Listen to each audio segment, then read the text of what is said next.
أعوذ بالله من الشيطان الرجيم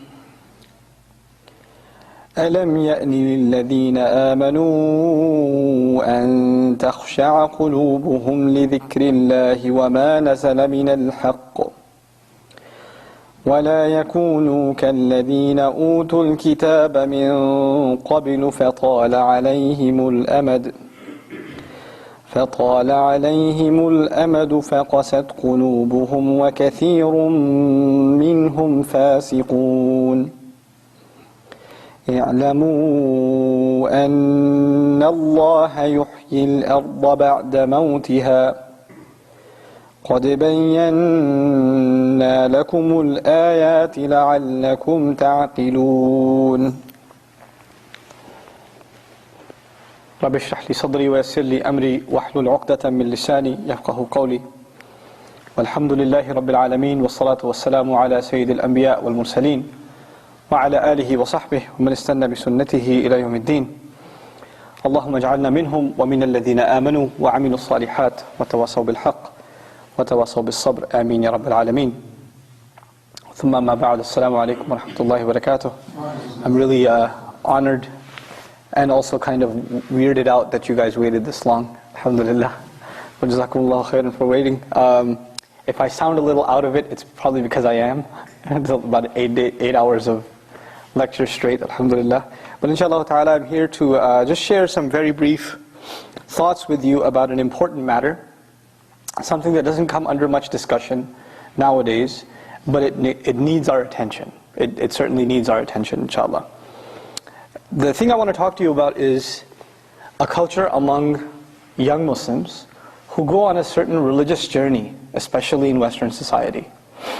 A lot of times, Muslim youth, they live a life of, let's just say, partying.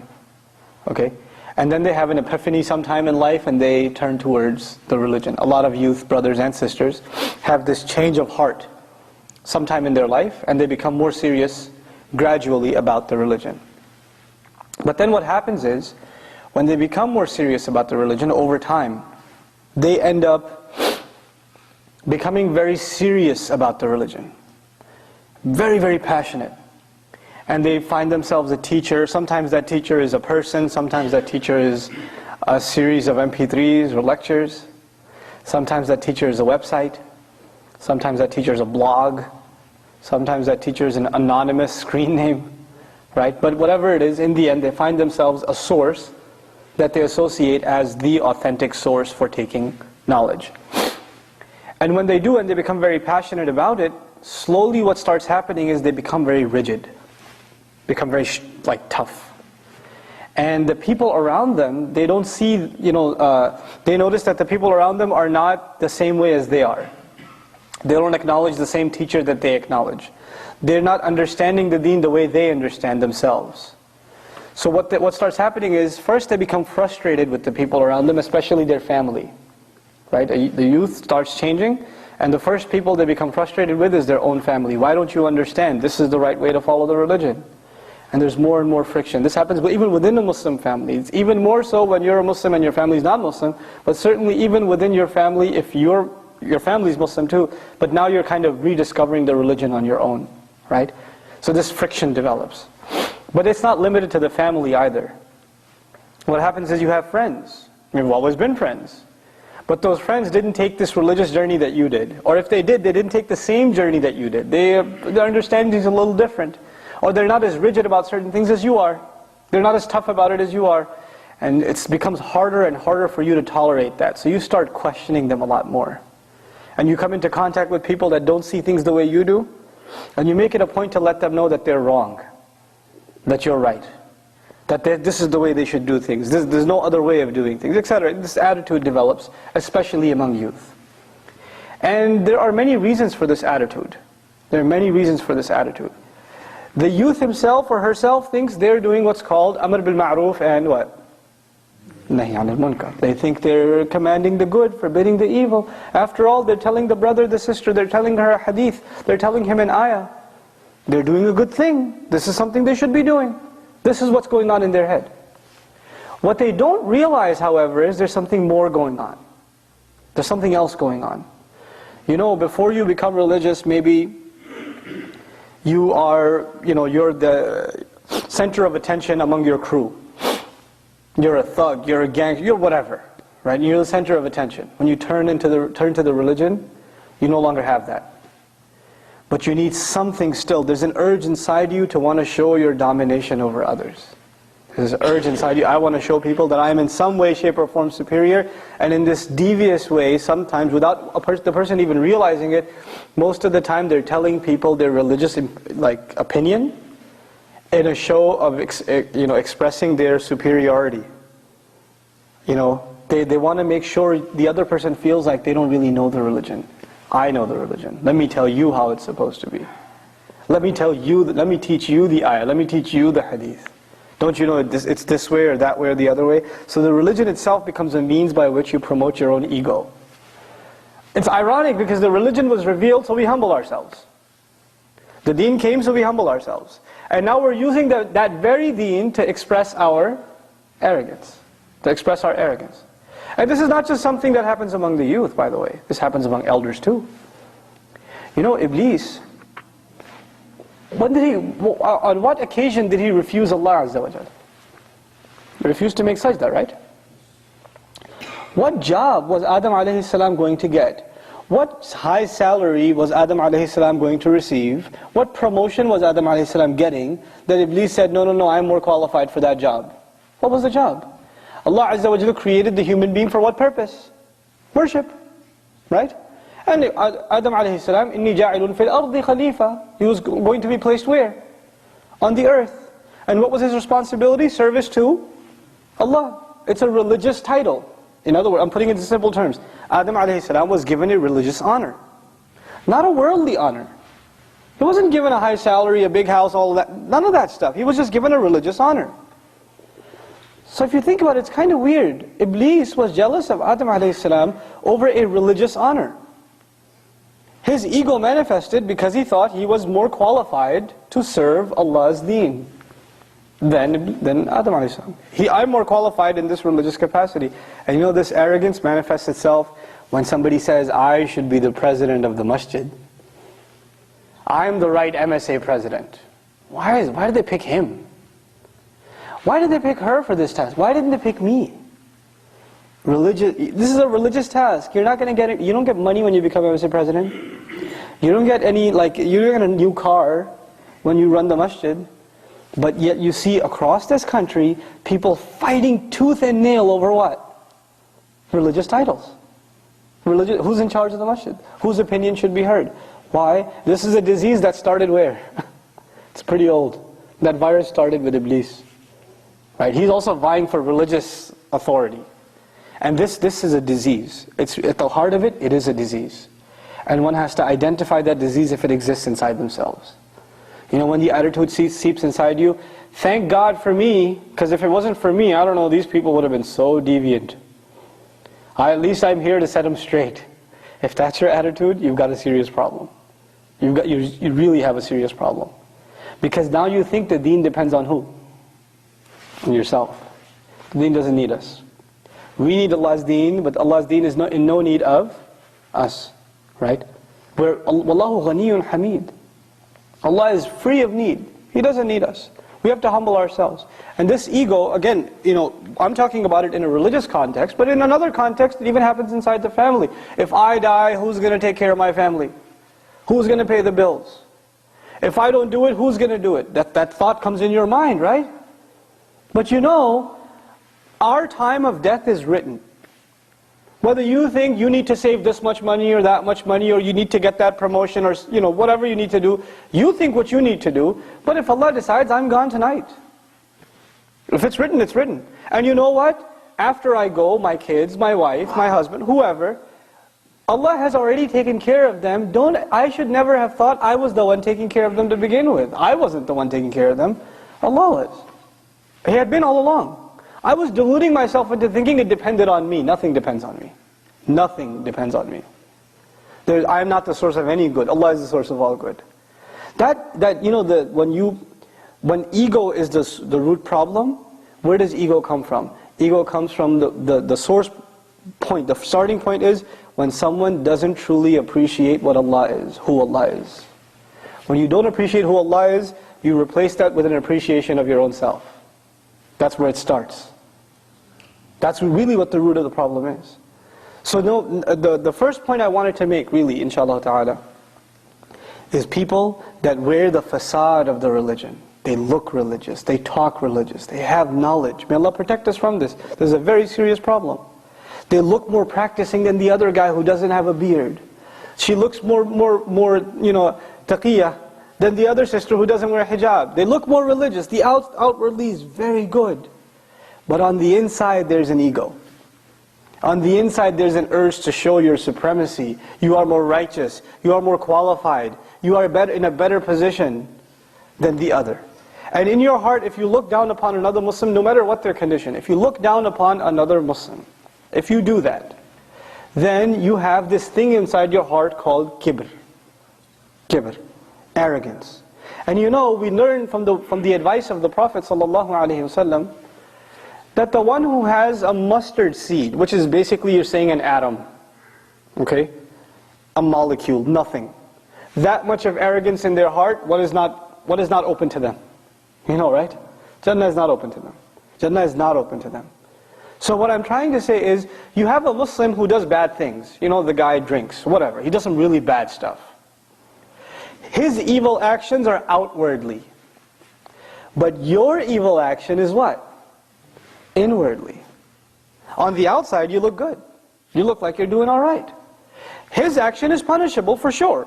For sure. You don't think yours is? And if you were to compare, even though nobody's condoning his behavior, if you were to compare, which is a bigger problem that is harder to fix? Think about that. Is arrogance a bigger problem to fix? You know why it's a bigger problem? Because you can't even see it. At least his drinking problem, you could see it. There are things you could do to address it. But this problem in here, it's a hard thing to fix, because it's deep down inside, and the only one who can sense it is who? Yourself. Nobody can tell you. If it's in there, it's in there. We can't judge any of each other. We can't judge, I can, while I'm giving this talk, you're listening, you're like, I can think of somebody who's pretty arrogant right now that should be listening to this. Don't think of anyone else. That in and of itself, that's a sign of arrogance. Who should you be thinking of? Yourself. The counsel of the religion is not for anyone else first. Who is it for first? Yourself. We've become so desensitized that the religious or the counsel of the Qur'an, the counsel of the great words of the Messenger ﷺ, that counsel is for everybody else. Wait till I tell them what I just heard. Well, who was supposed to hear it first? Who was supposed to internalize it first? You yourself. You got to think about that. We become very selfish and self-centered and self-serving when it comes to Allah's religion. The husband hears a hadith about the rights of the wife, or the rights of the husband. What's the first thing he does? Hey, you know what I heard today? Let me tell you. The parent, what is the first ayah he tells his child? وَبِالْوَالِدَيْنِ إِحْسَانًا. Be the best to your parents. Isn't that self-serving? Are we here to serve ourselves? Is the religion here to serve our needs? Or are we here to serve Allah's deen? Right? It's a change of attitude. It's a completely different attitude.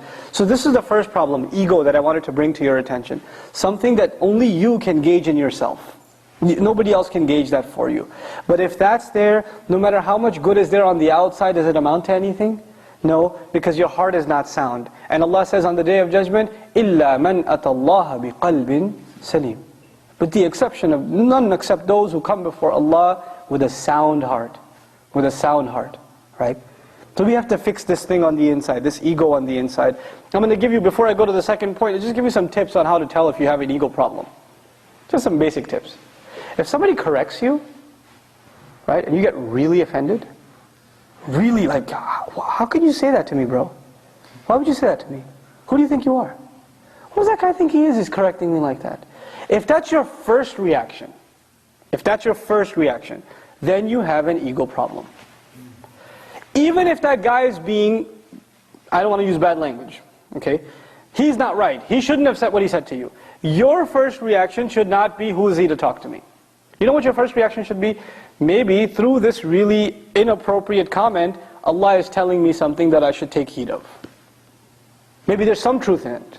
Okay, it's not 100% true. Is it a little bit true? Is it 1% true? Is it a 0.5% true? Whatever of it is true, I should take it on myself. I should save myself. Instead of worrying about who is he to talk to me that way.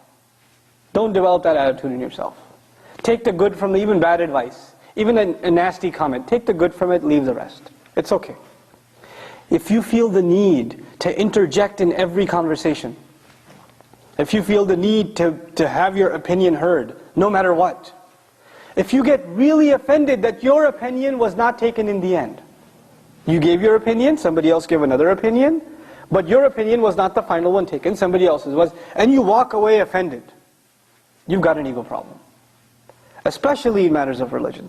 The MSA, the masjid, some people get together, they take some shura. What should we do? And you give your opinion, somebody else gives their opinion. And in the end, the shura is for the sake of Allah or no? Right? Isn't it?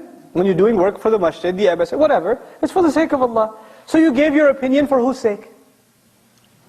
For Allah's sake. You didn't give it for your own sake. You didn't give it to serve yourself. Let's see if my opinion comes out on top. That's not why you gave it. If you did, you've got a serious problem. So you gave it for Allah's sake. Now if you gave it for Allah's sake, has it already been counted in your favor? If you did that for Allah's sake, a sincere opinion, sincere counsel for the sake of Allah, did it already count in your favor? Yes, you got credit for it already. Whether the people take it or not, you already earned your credit. So the fact that it's taken or not taken is no longer meaningful to you. Because you already got what you wanted. You understand? But if your intention wasn't for the sake of Allah, guess what? You're going to get offended. You're going to say, hey, no, I gave my opinion, so it would be the supreme opinion. And that didn't come out, so I'm offended. Yeah, this is an easy way to check. Nobody can check that for you. If you felt bad, you can check yourself. You have to check yourself. These are exercises that are difficult to engage in. They're difficult to engage in, but we have to engage in them. So the first real problem is hidden ego. The outward is religious, and the inward is basically egotistical. This urge to show supremacy over others. The second problem, that's again, outward is religious. The outward is good. The outward is knowledgeable. The outward has good speech. The outward has good clothing. Right? Everything looks like, this guy, man, such a good brother. Right? The outward is great. You know what happens on the inside? The first thing was the heart became egotistical. The second problem is the heart becomes hard. You're no longer moved by Allah's words. You're no longer moved when you hear Qur'an. It's been a long time since you cried in salah. It's been a long time since your heart felt something. You hear it all the time, and the thing that crosses your mind is, I already know this. That's what crosses your mind. I don't need to do that. I already heard this stuff. I already know what he's going to say. The only thing that's going on in your mind when salah is going on is that qalqala could have been a little better. That mud was not long enough. Right?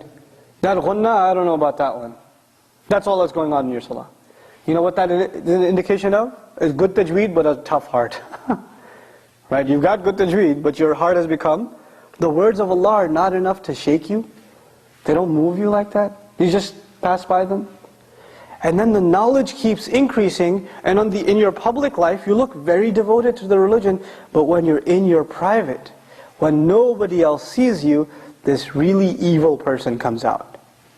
This person who has a certain behavior, who does certain things, that you would never imagine this person would be doing those things. When you look at their appearance, when you look at their public face, you would never think this person is that way in their private life, but in their private life they almost turn into someone else. When they're by themselves, they turn into someone else. Someone you wouldn't even recognize. So there's this monster inside, who's got serious issues, but on the outside it's a great person.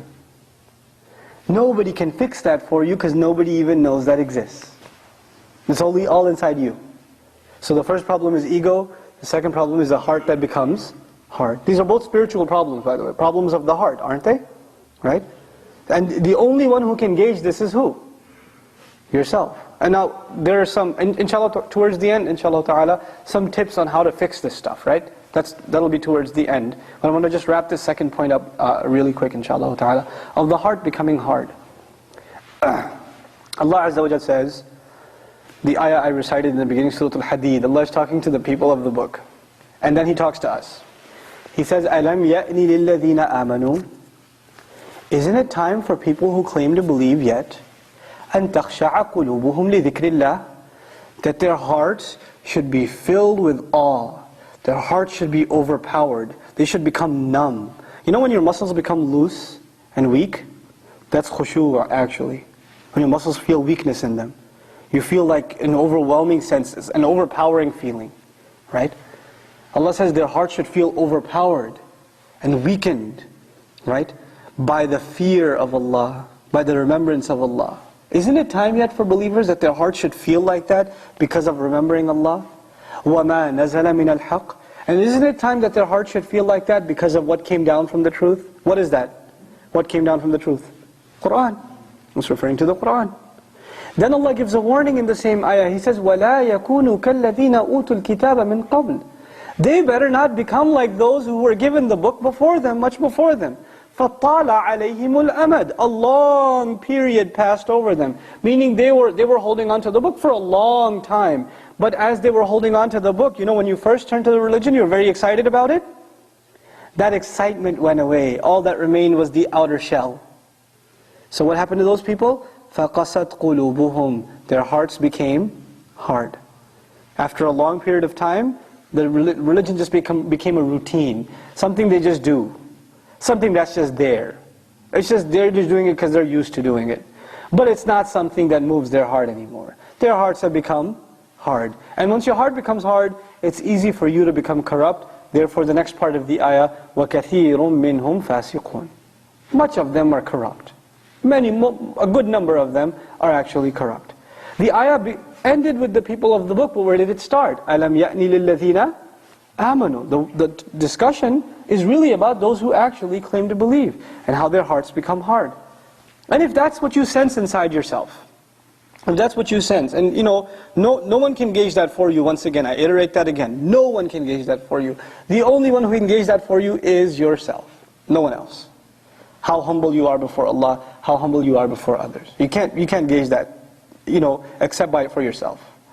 Allah Azza wa Jal, if you find yourself in a hopeless state, where you feel like your heart has in fact become hard, and you have developed this sort of a problem, where sometimes the religious personality, or the appearance of the religious personality, is very intimidating. It's hard to talk to them, you're scared to be around them, because you know they're going to talk down to you about something. Right? You're afraid of them. A lot of times sisters that wear hijab, sisters that don't wear hijab, they cross the street and go the other way. Oh, there she comes again, hijab police. Right? She's going to tell me something, she's going to say something, make me feel bad. Right? Now on the one hand that's paranoia, but on the other hand sometimes it is true. There are people that are very condescending to others. They're arrogant towards others. Tell me this, weren't you a party animal not too long ago? And when people try to tell you about it, how did you behave towards them? Did you forget where you came from? How far Allah brought you? Right? People forget that. People forget where they used to be and where Allah brought them. And then years later they see someone who's a party animal and say, Astaghfirullah, how could you be like that? Where were you? That guy should remind you of yourself. You were exactly like that. So you should remember Allah's favor upon you. وَكُنْتُمْ عَلَى شَفَا حُفْرَةٍ مِّنَ النَّارِ. You used to be at the very edge of the fire. فَأَنْقَذَكُمْ مِنْهَا. He pulled you out of it. And it's in that ayah Allah says, فَأَلَّفَ بَيْنَ قُلُوبِكُمْ. Right? The same ayah. He put love between your hearts. To have love between your hearts, you have to remember you used to be at the fire's edge yourself. Then you got pulled back, and it wasn't because of you. It's not because you're a really smart person, and that's why you deserve to be pulled back. Whose favor was it to you? It was Allah's favor to you. How dare you look at somebody else and think like that? Right? This arrogance is a horrible thing. It'll wipe out all the goodness out of you. It'll wipe all the goodness out of you. And it is most of the time our youth who end up into heated debates about whatever, if it's a theology issue, if it's a fiqh issue, if it's an MSA presidency, I don't care what the issue is. Doesn't even matter. You know usually what the root problem of the debate is? It's ego. It's a big ego. That's all it is. People talking about scholars like they're talking about some athlete. You know, that guy, I don't like him. I don't like what he says. Excuse me? Do you know what journey he made for the sake of Allah? Even if you disagree with him, the fact that he left his home, whoever that scholar is, and traveled halfway across the world to seek knowledge, and spent nights and nights and nights praying and memorizing and studying, you're going to just pass a comment on him like, I don't like what he says, I think he's deviant. How dare you? What have you done? What puts you in that position to be able to say that? And you know, if you disagree with a Muslim and you think they're wrong, what should be your first attitude towards them?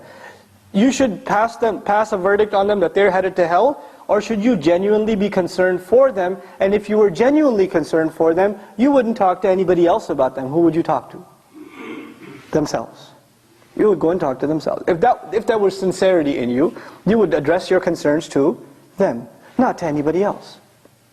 But this shows lack of sincerity. This shows ego. This shows you've got your team, you're rooting for your side, and you're just going to make comments about the other. That's immature, arrogant, egotist. This is what it is. Now, if that's the state we've reached, we're coming to a little bit of the remedies. First of all, the first remedy is hope itself. Hope isn't lost. Allah Azza wa Jal in the next ayah, so beautiful, man, subhanallah. He says, "I'lamu, you had better know, anna Allah yuhyi al-arda ba'da mawtiha." Allah gives, no doubt that Allah gives life to the earth after it had died. Allah was talking about the hearts in the previous ayah. What's He talking about now? Giving life to the earth. Allah is telling you, if Allah can bring life out of the dead earth, He can give life to your heart again. Your heart can become soft again. It's not beyond hope. قَدْ بَيَّنَّا الْآيَاتِ لِقَوْمٍ يَعْقِلُونَ وَلَعَلَّكُمْ تَعْقِلُونَ. We're clarifying the miraculous signs so you can understand. You get the point? There is hope for you. You can get your heart cleansed. It is possible. You know, if Allah can bring the life back to heart. Now, the heart back to life. So, the remedies now.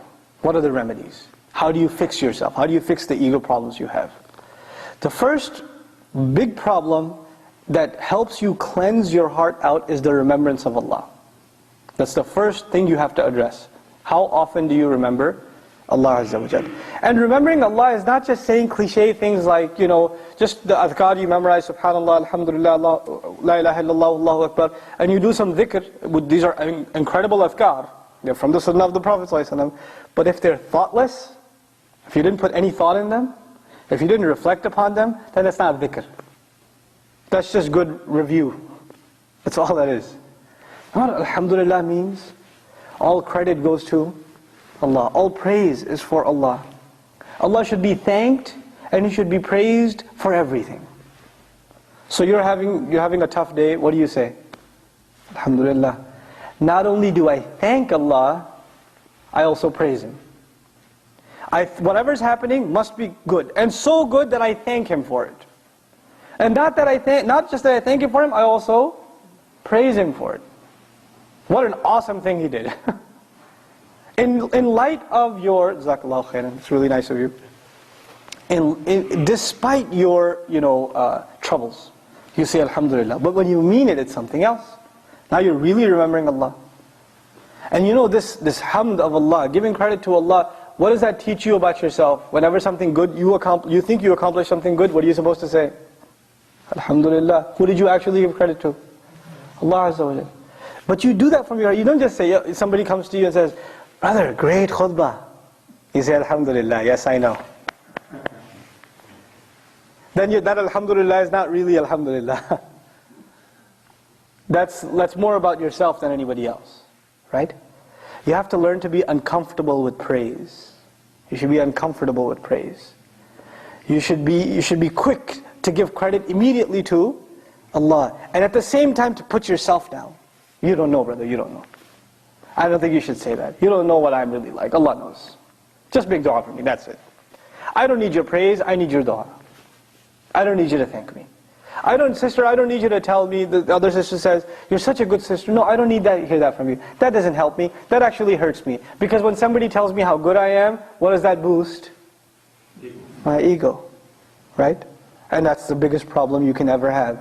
So nobody's doing anyone a favor by praising them. And one last thing to add to this about humility. When somebody comes and talks real nasty to you, right? And they're condescending to you, It's a good way to put your ego down. So they may have even done you a favor. That may have been, they think they've won over you, but maybe that's a message from Allah, maybe that's a gift from Allah, to give you the gift of humility. Maybe that's what it is. This is what Ibn Taymiyyah rahimahullah used to say. When someone offends me, I think it's a gift from Allah that He's teaching me humility. SubhanAllah. It's a different attitude. Then learn to serve people for the sake of Allah. Give to the, a lot of times people get burnt out. And this is the last thing I want to say about religious folks, right? Especially youth. They do so much activity. They join an organization, they join a group, they join a masjid, they join whatever program, and they're fired up and they're burning themselves out, running after this program, left and right and left and right. And eventually, you know what happens? They get burnt out. They get completely burnt out. And when they burn out, they're never able to recover from that again. Keep it balanced. Take it easy. You don't have to do everything in one weekend. You don't have to do everything in one summer. It's okay. You can keep it gradual. Keep up with it, inshallah ta'ala. But when you do things for the sake of Allah, and you get frustrated that you're not seeing results, like this talk. I was invited, and I said, okay, I'll come, Sunday night, no problem. Why not come Saturday night? Nobody's going to be here. You know what my first reaction was? So? I'm not coming here for you. Why am I coming here? There's a bigger reason. You're not paying me, who's paying me? Right? So if there's one person here, or 100 people here, or no one here, did I already get my credit if I had the right intention? I did, if I had the right intention. Why did you come here? If you came here because your friends are coming, because you got nagged into coming, because your ride isn't leaving so you're stuck here, then you got nothing. But if you were here, say, what your intention was, I'm going to remember Allah tonight. I'm going to come closer to Allah tonight. Even the wait, when there was nothing going on here, did that count in your favor? Change of attitude, change of intention, right? It'll help you so much in life. Because when you do things, you'll pass out the flyers, and you will invite people, and nobody will show up, and you'll say, oh, people don't listen. You won't be frustrated. You know why? Why were you passing out the flyers? Why were you sending the invitations? Where did you put the expectations with? Your job is the effort, his job is the results. You're not in charge of the results. When you internalize that, life becomes so much easier. And you become more satisfied with yourself. You don't become frustrated, oh, there were only a few people there. There could have been more. Yes, there could have been more. But that's in the hands of Allah. Did I do my part? Did I make enough effort? That's the only question to ask. And were my efforts seriously for the sake of Allah? That's the question to ask. These things I bring up because intentions are not something you make once. There was one time in your life you made the intention you're going to serve Allah's religion. You're going to become a better Muslim. You made that intention. But that intention can get rusty. So you got to keep going back. You got to keep fixing it. And everybody else thinks your intention is strong because they only see what? The outside. What don't they see? The inside. And because they see the outside, they tell you, you're pretty good, man. And you start believing them too. So you're only making the problem worse for yourself. The first remedy was remembering Allah. The second remedy, find better company. Find company of people that are better than yourself. The third remedy, important remedy, learn to keep your mouth shut. Learn to keep your mouth shut. If you see something really bad, find a humble way of giving advice to a Muslim. Think, are the words I'm going to say to them, are they going to make them even more, averse to the religion? Or should I find some loving, soft way of slowly pulling them back, without compromising the principles? But can I bring them in closer to the deen? Maybe change their company, maybe change of scenery, maybe if they heard a little bit of advice. You don't want to change their behavior first. You want to change what first? Their heart. Once their heart changes, behavior will change automatically. Most of the time we go after people's what? We go after their behavior. You can't change people's behavior. You can only remind them and hope that Allah changes their hearts. Right? Your job is to remind. فَذَكِّرْ. The messenger sees people doing shirk, people doing kufr, and Allah is telling him year after year after year, فَذَكِّرْ إِنَّ فَعَتِ الذِّكْرَى فَذَكِّرْ إِنَّ فَعَتِ الذِّكْرَى. Remind them, reminder will have benefit. The man sallallahu alayhi wasallam is doing da'wah to the same bunch of really bad people for 10 years, and Allah keeps telling him, remind, it's going to have benefit. Remind, it's going to have benefit. You remind someone, it doesn't have benefit, you know what you say? I reminded him, he didn't listen. That guy's not going to benefit from a reminder. Look at the seerah of the messenger. How often does he remind sallallahu alayhi wasallam? And Allah keeps telling him, you may not see the benefit. You may not see the benefit. But is there still benefit? There is. And who's the first person who benefits from sincere reminder? The one who gives the reminder. Who is it benefiting first? You yourself. Because you are accepting that the words are coming from you, but the effect will come from where? From Allah Azza wa Jal. And if your words didn't have any effect, then maybe there was something wrong with who? You. Your first reaction shouldn't be there's something wrong with him. He didn't listen to me. That's not your first reaction. You know the Messenger ﷺ, and this is the last comment I'll make, when he gave when he gave da'wah to the people and they didn't accept, one of the thoughts that crept into the Messenger's mind was, maybe I'm not doing my job right. Maybe I could have said it better. And Allah Azza wa Jal reminds him, no, you're doing your job right. You're doing what you're supposed to do. You just keep warning, you just keep reminding. Don't worry about the results, just keep doing what you're supposed to do. Do what you're supposed to do. You know, along these lines, the last ayat that came to mind, I should share it with you because it's important in this issue, inshallah ta'ala. 2 ayat, one from Shura, one from Surah Shura, Surah number 42, and another ayah in which the Messenger is given advice in Surah Al-Imran. So 2 ayat. In Surah Shura, وَمَا تَفَرَّقُوا إِلَّا مِن بَعْدِ مَا جَاءَهُمُ الْعِلْمُ بَغْيًا بَيْنَهُمْ. They didn't disagree with each other until after knowledge came. They didn't disagree with each other until after knowledge came. So who's disagreeing now? Knowledgeable people. Knowledgeable in what? Knowledgeable in what? Science, physics, chemistry, biology. What are they knowledgeable in? The religion. Knowledgeable in the book. Knowledgeable in the sunnah. And what are they doing after that knowledge? Falling into disagreement. Why? Allah gives the reason too. بَغْيًا بَيْنَهُمْ. Out of an urge to dominate over each other.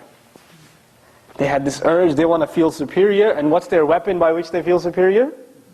Knowledge of the religion. They turned that into a means by which they can inflate their ego. SubhanAllah. What a horrible crime. And it's that ayah where Allah Azza wa Jal, by the end, He says, وَلَوْلَا كَلِمَةٌ سَبَقَتْ مِنْ رَبِّكَ إِلَىٰ أَجَلٍ مُسَمَّى لَقُضِيَ بَيْنَهُمْ.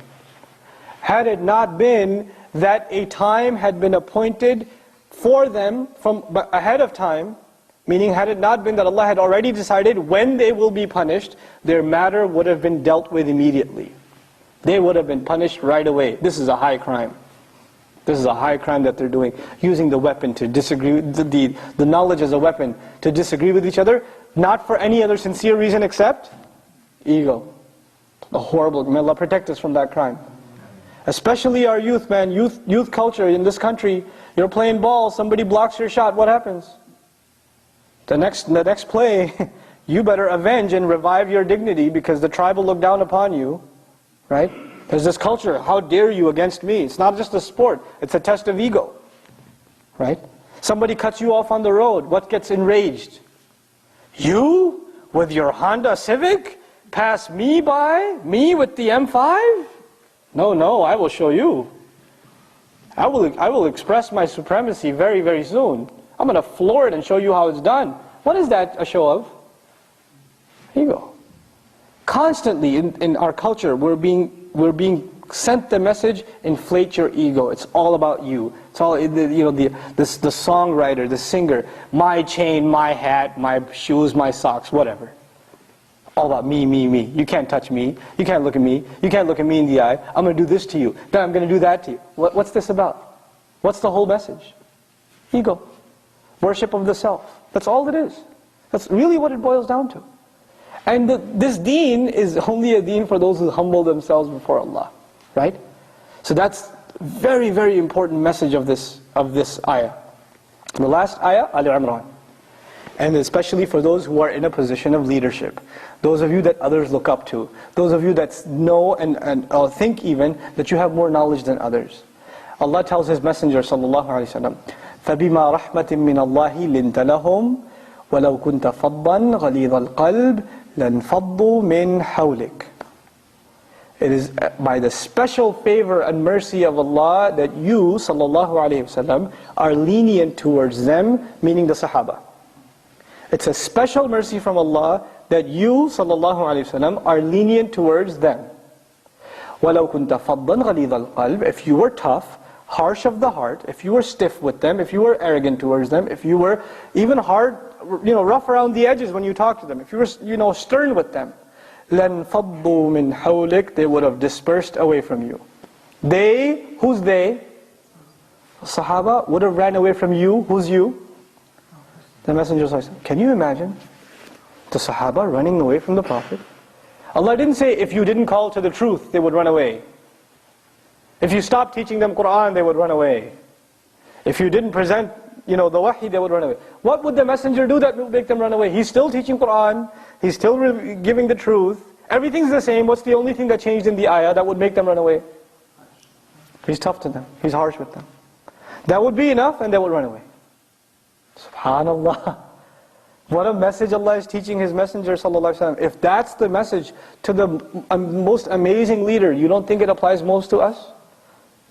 It applies enormously to, if you're in any position of leadership, and if I was to ask for a show of hands, don't raise your hands, rhetorically, if I was to ask for a show of hands, how many people are in a position of leadership? You know what? All of you should be raising your hand.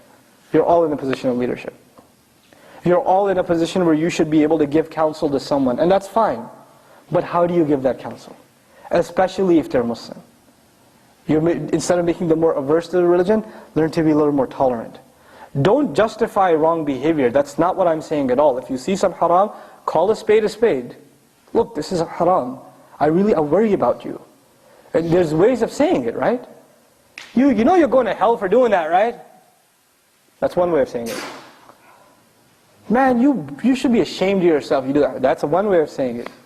Bro, I'm really worried about you. Seriously? Why? You know that's bad. And I love you, man. Why do you do it? You need help? I mean, why really? Just stop, man. Yeah. Let's talk about it. Sincere, yarhamukallah. Right?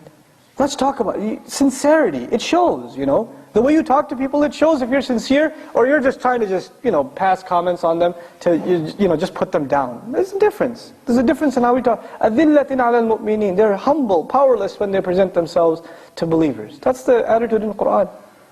But then finally, how do you know for sure you are sincere? It's in the ayah, and we're done. In that same ayah, فَاعْفُ عَنْهُمْ وَاسْتَغْفِرْ لَهُمْ وَشَاوِرْهُمْ فِي الْأَمْرِ After they mess up, and you're lenient towards them, if they mess up, number one, forgive them lovingly, فَاعْفُ عَنْهُمْ. Then ask Allah to forgive them. Asking Allah to forgive them is not, some brother does something bad and you say, hey, by the way, may Allah forgive you. That's not فَاسْتَغْفِرْ لَهُمْ. When should you ask Allah to forgive them? When you're asking Allah to forgive yourself, in private. Because the private dua is what? Sincere. That's sincere. In front of everyone, by the way, bro, you're pretty messed up, but may Allah forgive you. I make dua for you.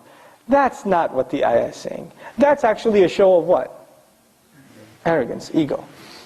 Make sincere dua for them in private. فَاسْتَغْفِرْ لَهُمْ. And then to make them feel like you think of them as a decent person, وَشَاوِرْهُمْ فِي الْأَمْرِ. Consult them and take their opinion. Ask their opinion. Treat them like a decent person. The Messenger ﷺ doesn't need anybody's shura. He makes decisions based on revelation. Allah commanded him to consult them in decision making. Why? So they would feel what? Included, dignified. This is the characteristics of a leader, right? He makes those who are under him feel dignified. وَشَاوِرْهُمْ فِي الْأَمْرِ فَإِذَا عَزَمْتَ فَتَوَكَّلْ عَلَى اللَّهِ. When you make a decision, place your trust in Allah, because your decision is not the key to success. It is Allah that is the key to success. إِنَّ اللَّهَ يُحِبُّ الْمُتَوَكِّلِينَ اللَّهُمَّ اجْعَلْنَا مِنَ الْمُتَوَكِّلِينَ. May Allah make us from those who place our trust in Allah Azza wa Jal. May Allah not allow our hearts to become hard. May Allah Azza wa Jal make us a people sincerely of dhikr to Allah. May Allah grant us the gift of better company than ourselves that keeps our ego in check. May Allah give us the ability to give advice to those around us. The people of La ilaha illallah, the people who share this wonderful kalima with us, are more beloved to us and closer to us than even the bond of blood. La ilaha illallah brings us closer than the bond of blood. And may Allah Azza wa Jal make us share that love and affection and unity with the other Muslim and show them that sincerity from the bottom of our heart. May Allah Azza wa Jal penetrate good advice into the hearts of those who need it. May Allah Azza wa Jal make us capable of taking advice and taking the best of it and not allowing the advice to become a means by which our egos are inflated. May Allah Azza wa Jal keep us humble before Him. Forgive our shortcomings that have occurred in the past. May Allah subhanahu wa ta'ala from here on out make us of those whose hearts are perpetually being cleansed. And finally, I ask Allah Azza wa Jal to accept all of our gatherings, including this one, and to accept all of the good deeds and the acts of worship we do for Him, with all of their shortcomings and all of the flaws, even in our salah and our wudu and our dua, all of the shortcomings aside. May Allah accept whatever patchwork we do. May Allah just overlook all the shortcomings and accept from all of us. رَبَّنَا تَقَبَّلْ مِنَّا إِنَّكَ أَنْتَ السَّمِيعُ الْعَلِيمُ وَتُبْ عَلَيْنَا يَا مَوْلَانَا إِنَّكَ أَنْتَ التَّوَّابُ الرَّحِيمُ وصلى الله تعالى على خير خلقه محمد وعلى آله وصحبه أجمعين والسلام عليكم ورحمة الله وبركاته. جزاكم الله خيرا for listening.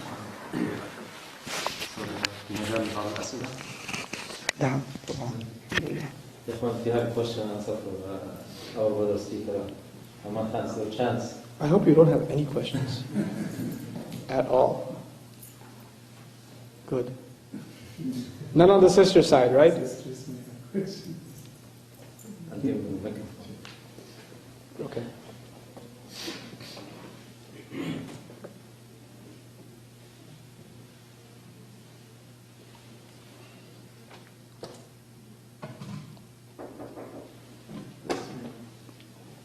Usually that means a question.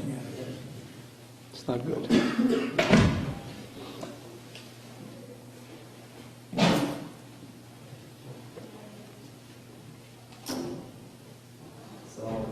Yeah, I have a question. Sure. Yeah. Actually, just when you said we have to do what to do, but we are not responsible for the result, because as a result go to God and He's responsible. I'm just wondering, do we have to choose the right thing or the right way, basically, to make the best way to get the result, but if you don't get it, that's okay. Right. That's exactly right. People are confused. They think it's okay, I do that, but he's not choosing the right. No, you have to choose the best course. You choose the best course. You apply yourself to your best, and then place your trust in Allah. Right? This is what we learned from the legacy of the prophets. They applied themselves to the nth degree, and then rely on Allah. There are two extremes. One extreme is, I'm going to make all the efforts, and all the results are in my hands. The other extreme is, I'm going to make no efforts, and the results in Allah's hands. These are two extremes. They're both diseased attitudes. What's the right attitude?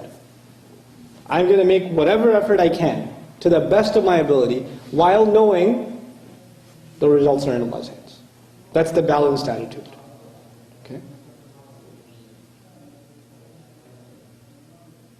No questions, right, sisters? This is great. Huh?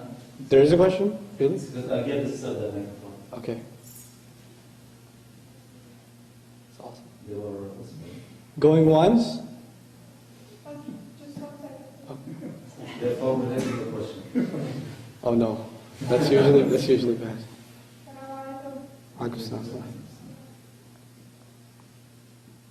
Go ahead, sister. We have a question. We were wondering if you want to give advice to somebody or give them a reminder, how can you remind them without coming off as more intelligent? I thought that's what I just did, but okay. We couldn't really hear the other question. If somebody comes across as saying they're more intelligent, I don't think those kinds of people should be advised by you if they're talking to you like that. I think it's better to get them advised by elders or other peers. Because if they're talking like that to you and then you tell them, I don't think you should talk like that or whatever, you're just going to create more antagonism. Sometimes it's good to get a third party to maybe, in a subtle and careful way, throw it in. And the other thing is, this is what I learned, sometimes this wisdom you learn from elder Muslims. There's this personal story. There's a brother in a masjid. I know. I have, most of my best friends are really old people. So they're in their 70s and 80s and such. Right? This is a really old gentleman. And he, we used to meet at the masjid every day and stuff. And there was a fight in the masjid. It was a nasty fight. You've seen one of those? They're pretty ugly. Okay? So these two guys are just going at it, and they're really nasty to each other. And, one basically calls the other dumb, essentially. I'll use watered down versions, okay? But anyway, this older gentleman knows both of them and stops talking to both of them. He's always nice. He says salam to them, how are you, and just walks away. Usually he's makes longer conversation. He's very cordial, but he walks away.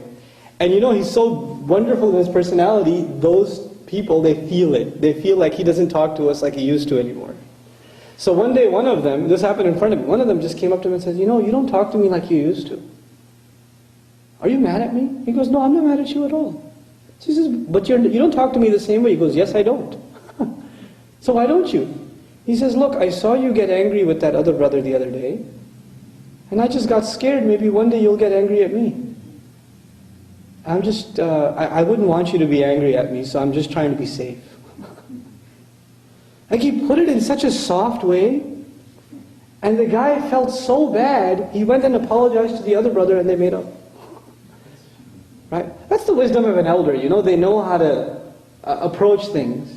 And this sometimes, it's our demeanor towards people. You can show some people, you can show someone that that they've hurt your feelings, without actually saying it. You can show it with sort of a distant demeanor. And you can, and people, if people use hurtful words towards you, my advice is to distance yourself from them. In a respectful way, though, still. We don't cut relations in Islam. We don't do that. We don't cut ourselves off from people. But it's a healthy thing to distance yourself from someone who uses abusive language towards you. That's a healthy thing to do. And if there's any ounce of good in them, they will feel it. Right? And they'll come to you and say, what's happening? Why aren't you talking to me? But if there's no good in them, guess what? They'll say, good for them, good for me. I don't want to talk to you anyway. So that's probably good for both of you. Right? But distancing yourself is probably my best advice. Inshallah ta'ala. It's a silent kind of advice. In such cases. Wallahu ta'ala. That's it? We're all done? Alhamdulillah. I think we're all done. Subhanakallahumma wa bihamdik. Nashhadu an la ilaha illa anta. نستغفرك ونتوب إليك. السلام عليكم ورحمة الله.